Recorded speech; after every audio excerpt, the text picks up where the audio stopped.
Yeah, and just to me though, I look at it as with Peyton, he left the team and you know, look at the situation now. Is it might be worse now because if he comes back, the guy doesn't even have a first round pick to manage, and so we'll just have some fun. Who's his quarterback next year?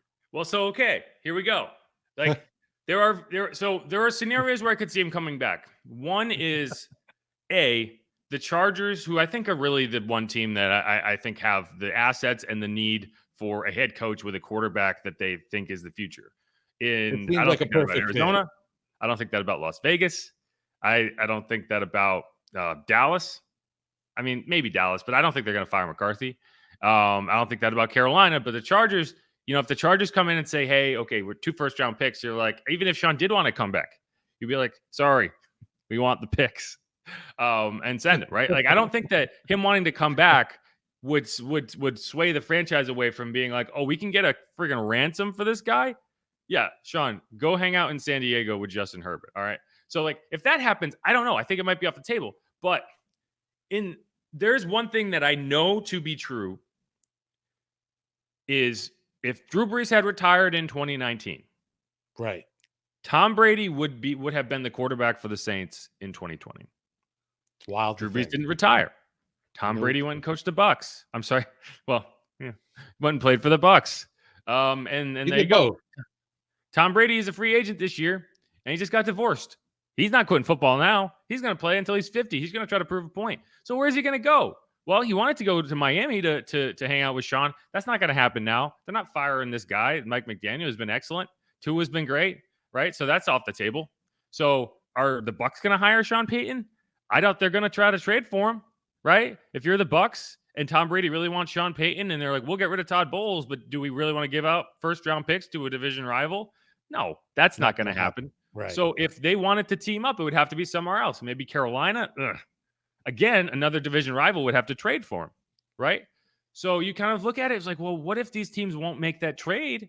And where would it make sense? Well, the Saints are currently starting Andy Dalton. It's not like, this isn't a situation where you're like, wow, yeah, they're not starting Jameis Winston. So if it ends up being a package deal and Tom is like, you know what, Sean, let's go hang out in New Orleans.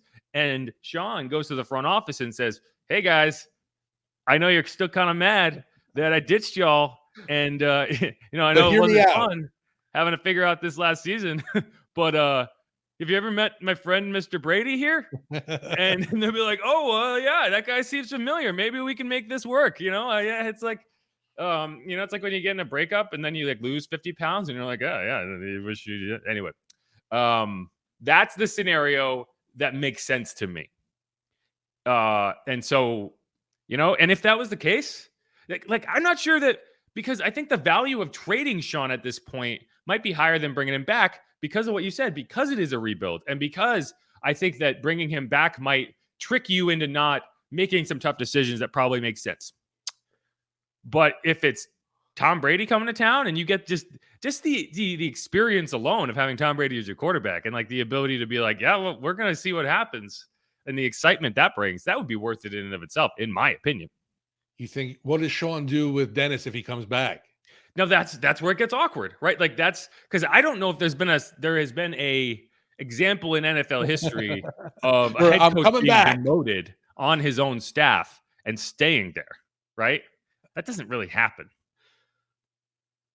So if Sean comes back, do I get more Pete Carmichael calling plays? No, Sean would call the plays, but I do think you would keep Pete Carmichael as offensive coordinator. So like I think that would stay the same. The question is, what happens with Dennis Allen? Do you fire DA? Because like if you think of it this way, like he's not getting a head coaching job.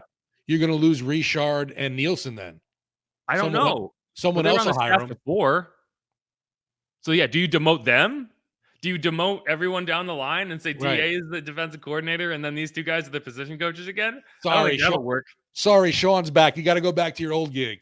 But like, and it's like, oh, but if Dennis Allen gets fired from another head coaching job, if he doesn't get a chance to right the ship here, and his lasting legacy is 2.5 horrible seasons with the Raiders and 1 horrible season with the Saints, that's it. Kaput. You are not getting another chance at a head coaching job. So like from his perspective, maybe it would make sense to take a step down and be like, I'm pretty good at being the defensive coordinator. Maybe we just keep doing that.